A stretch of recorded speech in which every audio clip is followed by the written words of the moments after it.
Carta del Rei Dom Manuel aos moradores da cidade de Évora.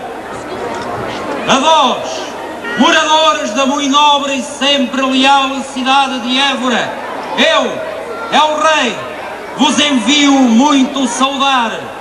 Saibam todos, quanto esta carta virem, que este ano do Senhor de 1501 vos é dada carta de foral para vosso governo e privilégio.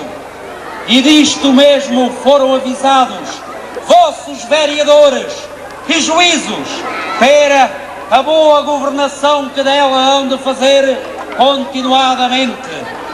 Saibam ainda todos vós que com grande mágoa vos não posso ver na procissão que fazeis neste dia 1º de junho, do vosso contentamento com que folgais nesta hora.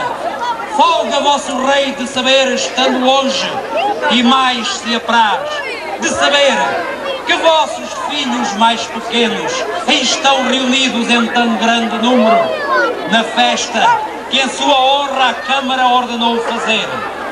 A todos eles serão dadas as coisas que vos enviei, por elas serem muito bem merecedoras, e com muito recado meu, de a todos não faltar livro ou carta, para que a todos lembre de hoje em diante este dia de tão boa memória.